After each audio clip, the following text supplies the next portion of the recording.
Justice has been defeated. We are glad that the prosecution has dropped the terrorism-related charges, and they've now decided to work with the possession of ammunition. This shows where we are as a country, that the government will stoop very low to just silence dissent, to silence critic, and we want to assure the government that we will continue with our work of ensuring that the Constitution is protected and human rights are promoted. How did you find Bonnie today? Well, when I saw him in the morning at the court cells, he was in high spirits. He was very much committed to the process, and he was very assuring that, he has not done anything wrong, and he believed that justice will take its course. And I think it has. The trumped-up charge of possession of ammunition, we will be able to fight that in court, and we know that he will be exonerated. Great. Thank you so much. The Constitution of Kenya. It's a big win for Boniface Mwangi. It's a big win for human rights defenders across this country. The courts have pronounced themselves that activists are not terrorists.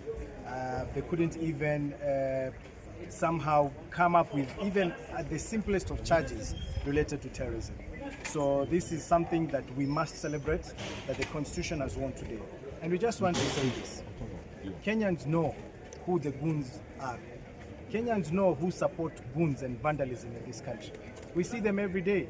They walk step by step with them. They protect them as they vandalize and as they loot.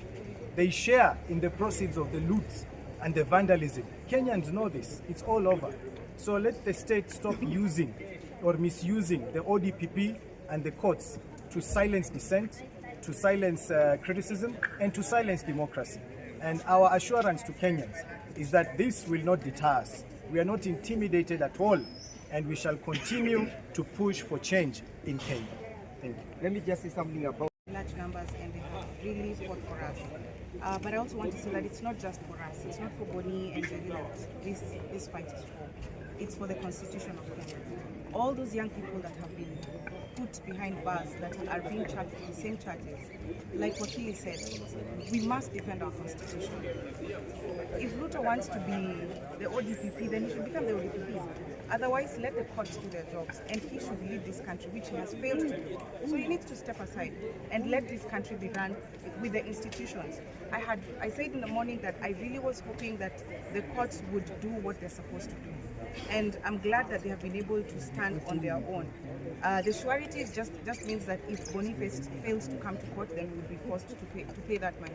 So it's just a guarantee that we will make sure, because if he doesn't come, then we'll be charged with that, which is a good thing.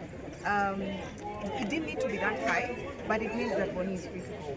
We've also been assured that he will not be rearrested. I was also very afraid of that.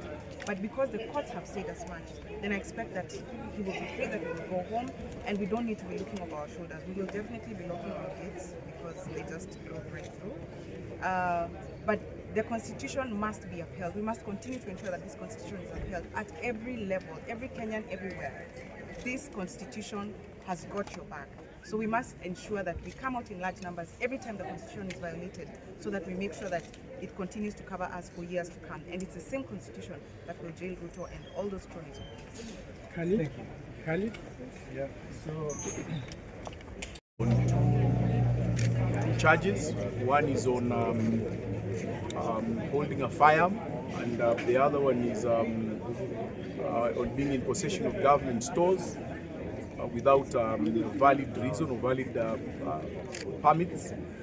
And we know that this is a ploy to instill fear on human rights defenders. The court has been gracious enough to afford Mr. Boniface Mwangi a personal bond, meaning he will not be paying the 1 million, but rather with his two sureties who have already deposited their identity documents with the court. Mr. Boniface Mwangi will be walking out as soon as possible outside Kahawa Law Courts to enjoy his liberty. And we have pleaded with the court, which the court has also agreed that Mr. Boniface Mwangi should not be rearrested. We will be back on the 21st of August for pre-trial and possibly to take a date for hearing of this case. We are urging members of the public as well as members of the Fifth Estate to keep on recording the proceedings in these cases, especially at Kahawa Law Courts, as we are seeing a trajectory where many human rights defenders and persons who apply their minds to Article 37 of the Constitution of Kenya are being subjected to charges that touch on the Prevention of Terrorism Act. We will continue as the Law Society to defend members of the public and to advocate for the rule of law and good governance. And we hope that in the days to come we will learn from the lessons that we are seeing and we'll have a better Kenya. Thank you. Was there any reason given as to why the terrorism charges were dropped? Today we knew that and we had credible information that they will charge Mr. Boniface Mwangi under the Prevention of Terrorism Act. But probably the Director of Public Prosecution and the investigating arm of the Directorate of Criminal Investigations did not have sufficient courage, as that strategy or that ploy was deflected and they charged him under offences which do not fall under the jurisdiction of this court.